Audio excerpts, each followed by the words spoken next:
Choosing a job or class to play is always a difficult decision to make no matter the game, and Final Fantasy XIV is no exception. And while you do have the benefit of being able to play every job on a single character in 14, it doesn't actually help with making that initial decision. So with that being the case, here's a quick summary of all the jobs available to you early on, along with the ones I personally recommend starting with. Like most other MMORPGs, the jobs in 14 are split into 3 separate roles. Starting with the tanks, they are responsible for protecting the party and keeping the enemy's attention. Early on, the 2 tanks that you'll have access to are the Paladin and the Warrior. Paladin is a job with incredible durability with a variety of party support ranging from shields, heals, and mitigations. They're also the more complex of the 2, having a relatively more involved rotation utilizing both physical and magical attacks. Finally, they also have access to possibly the strongest invuln in Hallowed Ground, which simply makes them immune to damage for a time at the cost of an incredibly long cooldown. Warrior is the simpler of the 2, having an incredibly easy rotation, and while they lack the durability of Paladin, they make up for it in their incredible self-sustain, being able to heal most if not all damage they take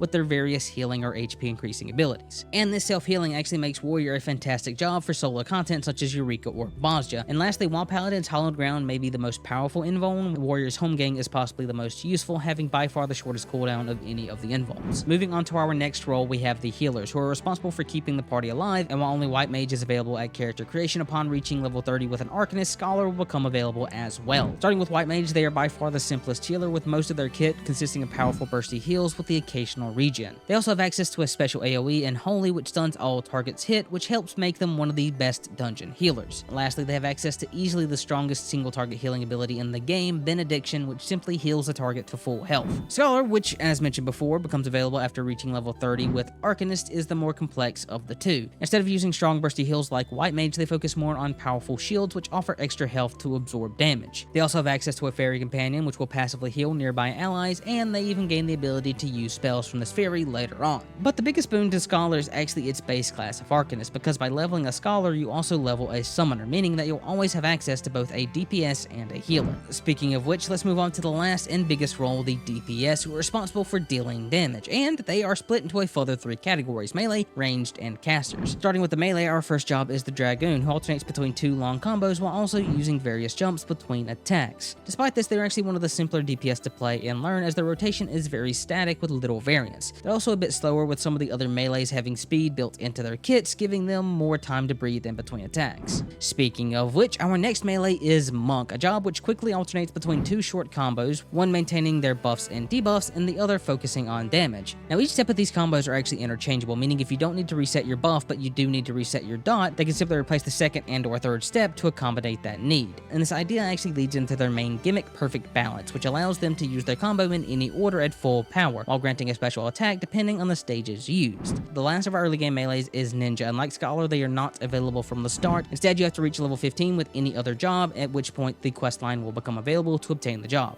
Like Monk, they are a faster DPS with one combo that splits at the final stage for either more damage or to extend their buff, and Ninja's main gimmick comes in the form of their Mujas, which are 3 abilities that when used in a specific order will allow you to perform one of many different abilities. Moving on to our first and only early game range DPS, the Bard, which is an incredibly simple job that primarily focuses on maintaining damage over time effects on the enemy while also rotating through their various songs which buff the party. And being a ranged DPS, they are significantly more mobile than most other roles, as they don't need to stay near or stand still to perform an attack. And unlike the melee, they do not have combos, instead having a spammable attack and various proc-based abilities that they can use whenever they're available. And now onto our last sub-role of casters, we have Scholar's other half, Summoner. As of Endwalker, Summoner received a complete rework, and as a result, the general gameplay loop and visuals of the job tend to feel a bit more refined than most other jobs early on. Though as a consequence to this, the job does remain relatively simple throughout the leveling process, becoming one of the simplest jobs at the end game, which can be seen as a boon for some, but a weakness to others. As for their main gimmick, like the name suggests, they summon various entities to aid them in battle, at which point they become attuned to the summoning, gaining different attacks to reflect said summoning. And as mentioned earlier, both Summoner and Scholar are connected, so leveling one levels the other. The last of our early game jobs is the Black Mage, who tends to be one of the highest DPS classes in the game, but at the cost of having little to no party utility. Their gimmick revolves around alternating between 2 elements, fire for damage and ice for mana. They also have the least mobility of any of the casters, and while they do get more movement options as they level, they also receive abilities that discourage movement, such as their ley lines, which is in part the reason that Black Mage is deceptively simple, as they have a relatively low skill floor, as the rotation is rather simple, but being able to execute it without moving or using your movement options optimally leads to the job having a rather high skill ceiling. Now that we've gone over the different early game jobs, which are the best ones for new players? If you're you're looking to play a tank, then you can't really ask for a better option than warrior. They are easily one of the simplest jobs to play/learn, and their absurd amounts of self-healing makes them incredibly powerful for any form of solo content. It also makes them possibly the best dungeon tanks, as more often than not, from Heavensward onward, they can handle their own healing, with healers basically being optional. Speaking of which, if you're looking to play a healer, then Scholar is usually the job that I recommend, which may be a shocking recommendation, as White Mage is by far the easier healer to play and learn. However, early on, White Mage actually does struggle a bit, where Scholar actually does really well in the early game because of their fairy, who handles a lot of the healing, and their ability to shield an ally before a fight also goes a long way with dealing with early game damage. But of course, the biggest boon to picking a Scholar is the fact that they also level Summoner. Speaking of which, the DPS recommendation is of course Summoner, with the biggest boon being the one I just mentioned for Scholar, but beyond that, they are incredibly simple and mobile, which allows them to focus less on their abilities and more on the enemy, which helps them avoid unnecessary damage and even death. The job is also visually stunning with some of the flashiest effects of any job.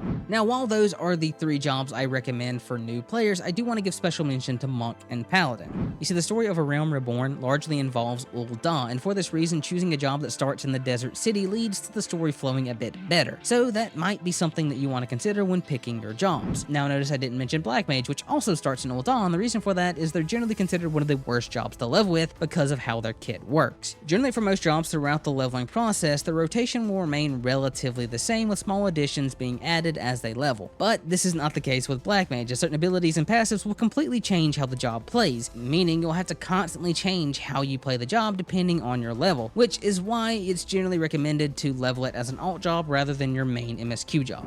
And that marks the end of this video. If you found this helpful, please consider liking the video and possibly subscribing to the channel. Also consider checking out one of my other guides, which should be at the side, or if you want something different, then consider checking out this video I made on possibly the goofiest piece of lore in Final Fantasy XIV. Either way, thanks for watching, and I hope to see you next time.